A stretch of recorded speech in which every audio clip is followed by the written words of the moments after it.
श्री हरिदास जी का जन्म बंगाल यशोहर जिले के अंतर्गत बुड़न नाम के ग्राम में हुआ था। ये जाति के यवन थे, मुसलमान थे। बाल्याकाल में बड़ी विचित्र लीला हुई। इनके माता पिता पधार गए। जब माता पिता जिस बालक के नहीं होते तो कोई उसे प्यार कौन करे। और जैसे गोस्वामी जी, तुलसीदास जी की बाल्यावस्था, जिसके द्वार पर खड़े होते तो दबका के भगा देते, बालक हरिदास जी। इनको नाम सुनाई दिया, संतों का संग मिला। जिसका कोई नहीं होता, ये खास बात होती कि उसको भगवान महापुरुषों से जोड़ देते हैं। अब इनको जब नाम सुनने को मिला, कोई पूर्व जन्म का ऐसा पुण्य होगा, भगवान की ऐसी कृपा होगी, या भगवान ऐसा स्थिति देखकर दयालुता से, यद्यपि भगवान नाम जपने का कहीं किंचन मात्र कोई संस्कार ही नहीं था, ऐसे कुल में प्रकट हुए थे, यवन कुल में। पर यस्याहम अनुग्रहणामि हरिष्ये तद्धनम सनई, भगवान ने एक वचन कहा युधिष्ठिर जी से, जिस पर मैं विशेष कृपा करता हूं उसका जहां जहां अपनापन होता सब खींच लेता हूं। जन्म से माता पिता गए, बचपन से कोई प्यार करने वाला नहीं, खाने पीने तक की व्यवस्था नहीं, तो संत जन मिल गए वहां उनको। वो नाम कीर्तन करके आनंदित हो रहे थे, तो इनको भी एक नशा चढ़ा नाम का। धीरे धीरे उनके हृदय में नाम बढ़ने लगा। बड़ी कृपा जो इनका नाम जप में प्रीति हो गई। अब इनके पास अपना कहलाने वाला ना कोई व्यक्ति था, और ना अपनी कहलाने वाली कोई जमीन या वस्तु थी। थोड़ा बड़े हुए तो घरों के सामने ऐसे मांग लेते, भूख लगी कुछ दे दो, तो कोई रोटी दो रोटी दे देता, बस पा लेते। गांव के बाहर वृक्ष के नीचे बैठकर बस कृष्ण कृष्ण की रट लगा देते। 24 घंटे में एक बार मांग लेते, जो मिल जाता खा लेते, खूब नाम जप करते। अब एक घर छोड़कर बेनापुल नाम के घोर निर्जन वन में एक फूस की कुटी बनाकर अकेले रहते। अखंड ब्रह्मचारी, भिक्षावृत्ति, और बस नाम का निरंतर गान जप, ऐसे जोर जोर से नाम का कीर्तन करते हुए जब ऐसा तेज प्रकट हुआ कि जो देखे इनको लुभायमान हो जाए। ब्रह्मचर्य में बड़ा तेज होता है। अगर शरीर रोग ग्रसित ना हो और संयम से चल रहा है, तो लाखों करोड़ों के बीच में उसका अलग चेहरा दिखाई देगा कि ये अलग है। ब्रह्मचारी का पहचान होती, वो चिकनाहट से नहीं होती पहचान। चिकनाहट तो अभक्ष पदार्थ खाने वालों के भी चेहरे में होती है। उसका तेज, उसके नेत्र, उसकी वाणी, उसका आकर्षण, लाखों में अकेला वो नजर आएगा। आजकल के 13-14 वर्ष के नए नए बच्चे ऐसे गंदी वासनाओं के शिकार हो रहे हैं, बड़ा हृदय पीड़ित होता है। छोटे छोटे बच्चों को गलत शिक्षाएं बच्चों से मिल गई या मोबाइल से मिल गई, सर्वस्व नाश कर रहे। जिस समय लावण्य प्रकाशित होने की नव किशोर अवस्था, उसी समय नष्ट हो जाते हैं। जो देखता ठाकुर हरिदास जी को प्रभावित हो जाता। क्या दे दूं, ऐसा लगता क्या दे दूं, कैसे हमसे बात करें, ये हमारी तरफ हेर ले, नेत्र नीचे, बस नाम चल रहा है। जब भिक्षा के लिए जाते तो प्रभावित होकर लोग, एक समय था कि दबका देते, एक समय था मांगने से एक आध रोटी, लोग हाथ जोड़े खड़े रहते, हमसे ले, हमारे पास बैठ के पालो। पर इनका भगवान नाम चल रहा है, ना बोलना किसी से, ना नाम का तार टूटना, बस धीरे धीरे निरंतर नाम उच्चारण करते रहना। भगवान नाम का इतना प्रभाव पड़ा कि जहां वो बैठ जाते वो स्थान पवित्र हो जाता, वहां लोगों को शांति मिलने लगती। ये प्रभाव होता है। इनका यश फैलने लगा दूर दूर तक। अब लोग इनके दर्शन करने के लिए आने लगे। तो जब लाखों की श्रद्धा होती तो 10-5 ऐसे दुष्ट स्वभाव के होते हैं कि उनको ईर्ष्या होती, जलन होती है। अपने आप होती, महापुरुषों से उनको जलन होती, वो भगवान की लीला होती। क्या लीला होती है? डंडे में ही झंडा फहराया जाता है। तो ये जो दुष्ट लोग ईर्ष्या करके भक्त को सताते हैं, ये डंडे का काम करते हैं, उनका यश फहराते हैं। जो दुष्ट और ईर्ष्यालु लोग हैं उनको असह्य हो गया यश। लाखों लोग जब हरिदास जी के दर्शन के लिए हो, तो उसमें से ऐसे भी लोग थे जिनके भारी ईर्ष्या पैदा हुई, कैसे इनको नष्ट किया जाए। ये ऐसे होते हैं ईर्ष्या। पूज्य उड़िया बाबा का जब वृंदावन में यश प्रकट हुआ तो कुछ लोगों ने चंदा इकट्ठा करके बाबा के बीच सत्संग में नाक काटने के लिए आदमी तय किया। वो आदमी चाकू छुपा के गया प्रणाम करने की मुद्रा, और ऐसे जीव तो वहां उनके पार्षद जो मोरछली डरा रहे थे बहुत सावधान, तत्काल पकड़ते पकड़ते चावल भर नाक में चाकू चली गई। बाबा उनको तत्काल एकांत लय गुफा में ले गए और कहा, भैया हमने कभी कोई कटु वचन आपको कहा क्या? तो रो पड़ा, बोले बाबा पैसे में, गरीब आदमी हूं मैं, पैसे में बिक गया, मुझे अमुक ने इतने रुपए दिए हैं और कहा इसके बाद इतने रुपए और देंगे, मैं हाथरस का हूं, मैं गरीब आदमी हूं, केवल पैसे के लिए काम, मैं आपको नहीं जानता था पर हमसे कहा गया कि जाइए और ऐसा कर। बाबा मुझसे बहुत गलती। बाबा ने कहा कोई बात नहीं है, कुछ पैसे अपनी तरफ से दिलाए और कहा हाथरस की गाड़ी में बैठाल के आओ। अपने जनों से कहा कसम हमारी है अगर इसको एक शब्द भी कहो, तो सम्मान पूर्वक उसे हाथरस सुरक्षित भिजवा दिया। अकारण द्वेष मानने वाले पैदा हो जाते हैं जब किसी का यश होता है। कैसे इनका यश नष्ट हो? ये ईर्ष्यालु एक रामचंद्र खां नाम के बड़े जमींदार थे। यार हमारे पास तो जमीन रुपया पैसा, कोई नमस्कार नहीं करता है, दो रोटी मांग के खाने वाला नाम जपा, इसको जिसको देखो प्रणाम करता चल। ये लगता है लेकिन कौन भाई? बोले बाबा जी। बाबा जी मतलब बाबा जी, तो एक लगता है क्या है, मतलब बाबा जी क्या है? उसको लगा मैं जमींदार हूं, रुपया है पैसा है, हमें तो कोई नमस्कार नहीं करता है, इसको जो देखो नमस्कार कर रहा है, कैसे इसका यश नष्ट करूं? तो पहला बाण होता है कामिनी। जब कभी किसी को नीचा दिखाना होता है, ऐसा होता है। जब कभी किसी का यश होता है तो विविध प्रकार की माया के पार्षद अपना प्रयास करते हैं। तो उसने विचार किया कि इसका कैसे नाश किया जा सकता है, कैसे नीचा दिखाऊं, इसके बड़े हुए यश को कैसे मिट्टी में मिलाऊं। जमींदार तो था ही, पैसे थे ही। उसने विचार किया कि इनके पतन करने के लिए, इनका पतन भी करूं उपहास भी करूं, दोनों बातें हो जाएंगी। उसने नवीन अवस्था की वैश्या दो जो उसके परिचय में थी, उनमें से एक को देखा जो बहुत प्रवीण, बहुत सुंदर, बहुत चालबाज, चतुर। उसे कहा जितना रुपया चाहोगे उतना देंगे, बस इनकी कुटिया में जाओ, इनको पतित कर दो, फिर हम अल्लाह मचा देंगे और तुम हां बोल देना। वो पैसे में बिकने वाली उसको तो क्या, पर सीमी की चाप सके को ताशु, बड़ रखवार रमापति जाशु। जिसके बड़े रक्षक भगवान है उसको कौन पतित कर सकता है, नीचा दिखा सकता है। एक बार गदाधर भट्ट जी का बहुत बड़ा यश फैला हुआ था। जब वो सत्संग करते तो लोग, हजारों लाखों लोग सत्संग का आनंद लेते। तो उसमें एक कल्याण सिंह नाम के जमींदार धनी मानी आते थे। अब सत्संग में संयम की चर्चा होती, तो जब से सत्संग सुना उन्होंने अपनी पत्नी से बात नहीं किया। गृहस्थ धर्म का जो संयोग है उन्होंने बात ही नहीं की।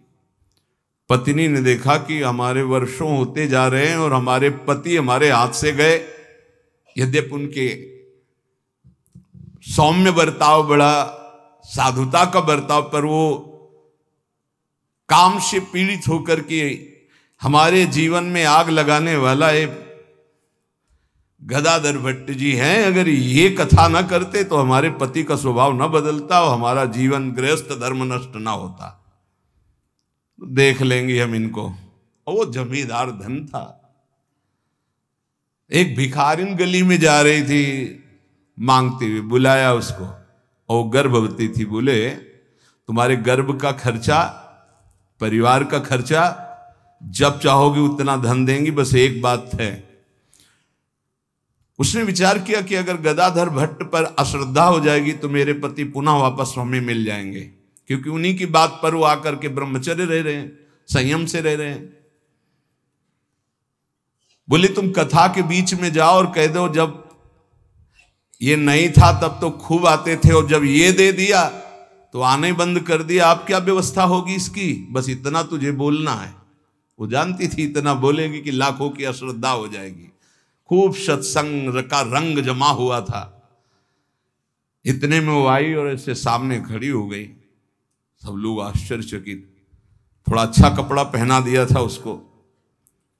उसने कहा महाराज अब तो प्रवचन में लग गए, जब गर्भ नहीं था तो खूब आते थे और जब गर्भ रह गया तो अब आए नहीं, इसका पालन कौन करेगा। बोले आराम से बैठो, जिसने गर्भ दिया अवश्य पालन करेगा, हर व्यवस्था होगी। बिल्कुल, वो तो कोई आश्चर्य उनको नहीं हुआ। वो समझ गए कि भगवान का कोई खेल है। उनका आराम से बैठो, पक्का जिसने गर्भ दिया उसका पालन करेगा। बोले बातों में मत फुसलाइए, आप समझ रहे हैं ना। अब काना फूसी हो, ये ऐसा भी है, हम तो ऐसा नहीं। अरे बोले हम तो पहले कह रहे थे। अब उनमें जो तर्क वाले, संशय वाले थे उनके गुट होने लगे, चर्चाएं होने लगी। अब हाहाकार मच गया। तो कुछ तो ऐसे भक्त थे जो प्राण दे दें तो उनका ऐसा हो ही नहीं सकता, ऐसा नहीं हो सकता। वो एकदम पागल हो गए कि ऐसा नहीं हो सकता। इसके बाद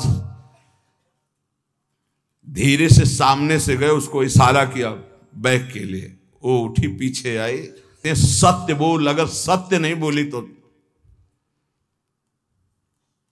उसने कहा कि हमें क्षमा किया जाए। जब भय चारों तरफ से 50 आदमी श्रद्धालु कि मैं मर सकता हूं लेकिन मार नहीं सकता, ऐसा समझ गई कि मार डाली जाऊंगी। तो उसने कहा एक कोई कल्याण सिंह है इनमें कथा सुनने वालों में, तो राजपूत थे तो तलवार और सब। वो हाँ मेरा नाम। बोले तो आपकी पत्नी ने इतनी हमको स्वर्ण मुद्राएं दी है और इतनी बाद में देने, केवल ये बोलने को कहा था, सो मैं बोल चल सभा में बोल। सभा में बुलवाया और भागे अपनी पत्नी के। गदाधर भट्ट जी ने कहा यही कथा सुना। अरे वो तो विकार से पीड़ित हो रही, तुम तो सत्संगी हो, धैर्य धारण को कुछ नहीं। क्या ये भगवान की अनुकूल प्रतिकूल माया की लीलाएं होती रहती। शांत, पुनः सत्संग शुरू। और कहा मैं वचन दो हमारे सामने कि तुम अपनी पत्नी को एक शब्द भी नहीं कहोगे। और देखो गृहस्थ में संयम का ब्रह्मचर्य रहा जाता है, उसमें अखंड ब्रह्मचर्य नहीं रहा जाता। पाणी ग्रहण किया है तो संयम पूर्वक, जितना आप प्यार पूर्वक संयम से ब्रह्मचर्य रहो, फिर गृहस्थ धर्म का समझाया उनको। तो बड़े बड़े महापुरुषों के जीवन में होता है। रामचंद्र खान ने एक वैश्या से कहा तुम जितना रुपया मांगोगे देंगे, इनको भ्रष्ट कर दो, फिर हल्ला मचा देंगे, फिर इनका सब यश धूल दूषित हो जाएगा। पर उनको ये नहीं पता था कि ये भगवान के दास हैं, इनकी सुरक्षा स्वयं भगवान करते हैं। करो सदा तिनके रखवारी, जिम बालक राखे महतारी। जैसे मां दिखाई नहीं दे रही, बालक खेल रहा है, लेकिन पक्का मानिए मां की दृष्टि वहीं है, अपने बच्चे पे है। कहीं कोई ऐसी बात ना हो जाए जो हमारे बच्चे को दुख हो जाए। वो कार्य करती हुई एक दृष्टि में देखती रहती है। मेरे प्रभु अपने जन को हर समय देखते रहते हैं, हर समय से। जहां मेरा भक्त चरण रखे वहां रखूं मैं हाथ। बस लीला समझ पाना बहुत कठिन है भगवान की। संपूर्ण संसार एक तरफ विरोध करने लगे तो भी भक्त का बाल बांका नहीं हो सकता। जो होगा विधान भगवान की तरफ से होगा। पर नीच पुरुष अपनी नीचता से बाज नहीं आता। उसने 16 वर्षीय वैश्या को, जो बड़ी रूप रूपवती थी, बड़ी प्रवीण थी, चालबाज थी, चतुर थी। उसको खूब श्रृंगारित करके भेजा, जाओ और उनको भ्रष्ट कर दो। जंगल में रहते थे। उसको भी गर्व था कि कोई ऐसा पुरुष पैदा नहीं हुआ जिसको मैं चाहूं और भ्रष्ट न कर सकूं। पर उसको क्या पता था कि परम पुरुष का दास ऐसा होता है। हरिनाम में डूबे हुए श्री ठाकुर हरिदास जी उसकी कुटिया में गए। ठाकुर हरिदास जी ने कृष्ण कृष्ण कृष्ण, शांत बैठे हो अपने कृष्ण कृष्ण, बार बार बोलना चाहती, कुछ बात कर, हरे कृष्ण हरे कृष्ण। सुबह से गई, पूरी शाम हो गई, कृष्ण कृष्ण कृष्ण।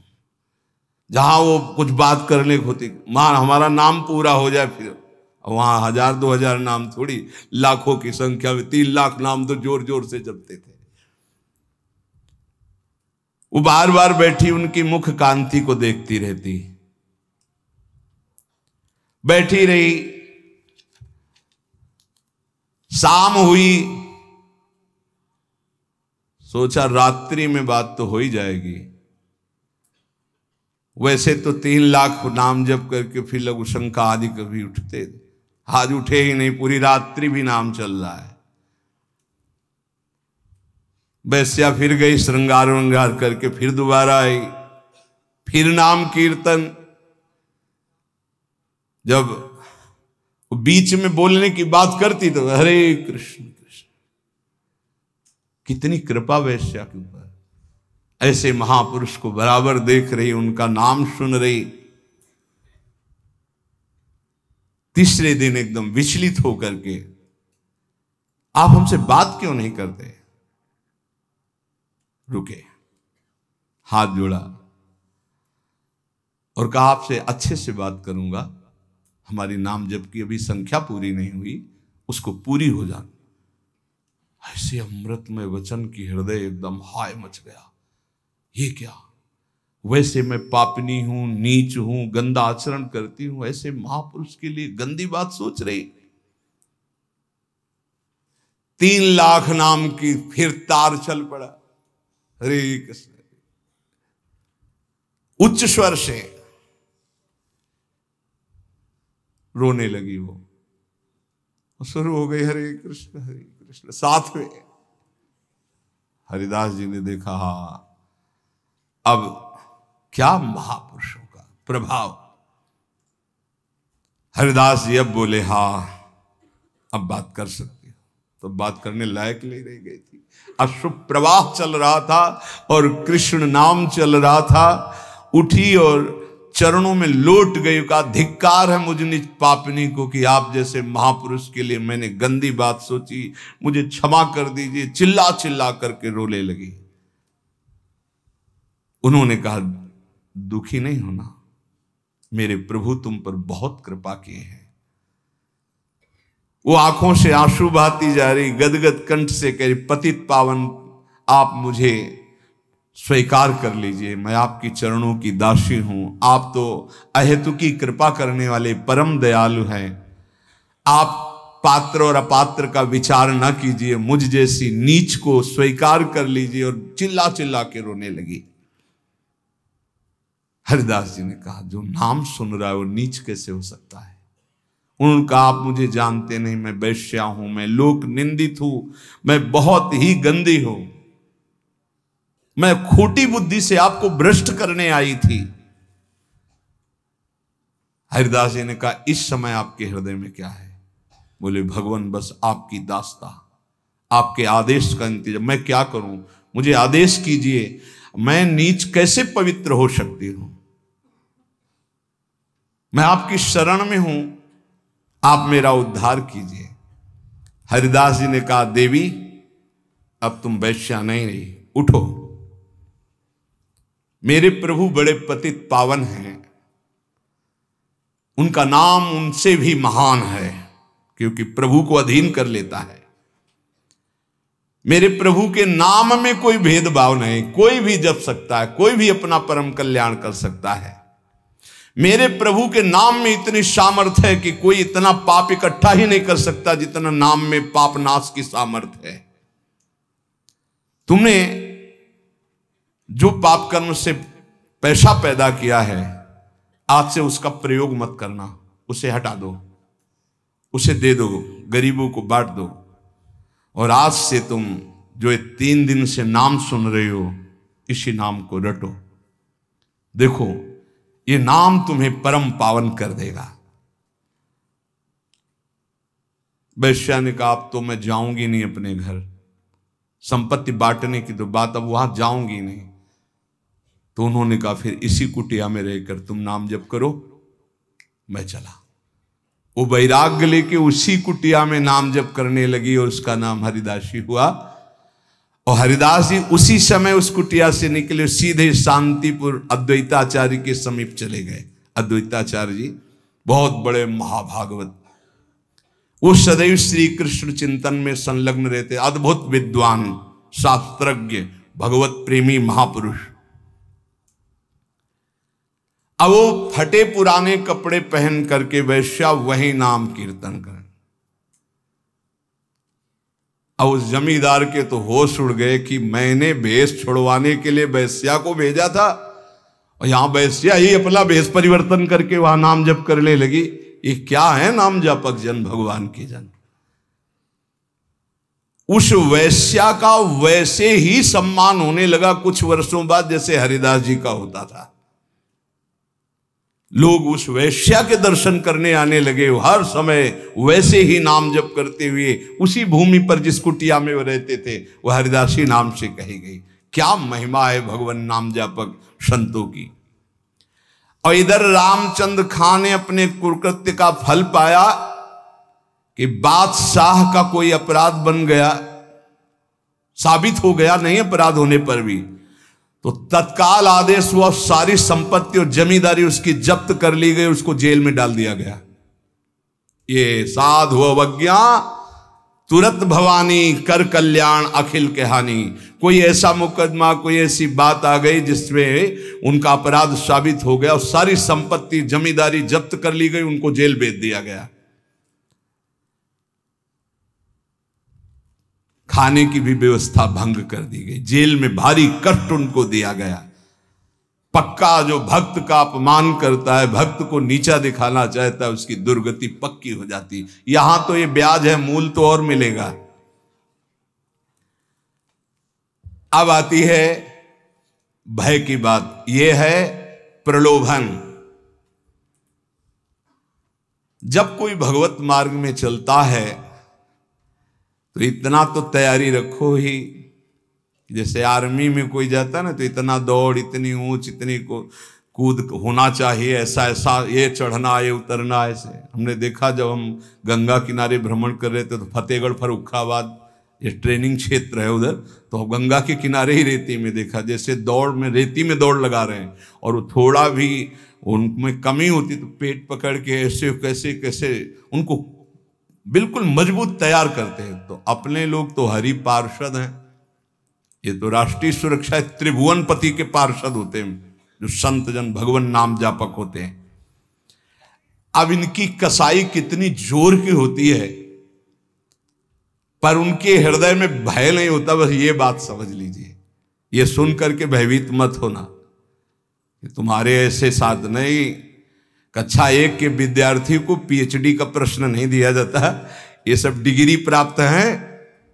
अपने लोग अभी 1 के भी नीचे चलने लगे, क्लास नहीं चलते। हमारे समय में तो नहीं चलते थे, 1 2 3 सीधे भर्ती 1 में होती थी। अब तो सुना है कक्षा 1 तक पहुंचने के लिए 2-3 साल लगते हैं। नहीं, क्या बोला जाता है उसको, एजी केजी जो भी ले तो अपने समझो एजी केजी वाले भाई अपने अभी नंबर 1 पे ले आए हैं। अभी परीक्षा उनकी होती है जो बहुत ये डिग्री है, ये डिग्री वाले महापुरुष हैं। आजीवन भगवान को समर्पित करके अनन्य, कांप जाए कोई इनके साथ जैसा हुआ।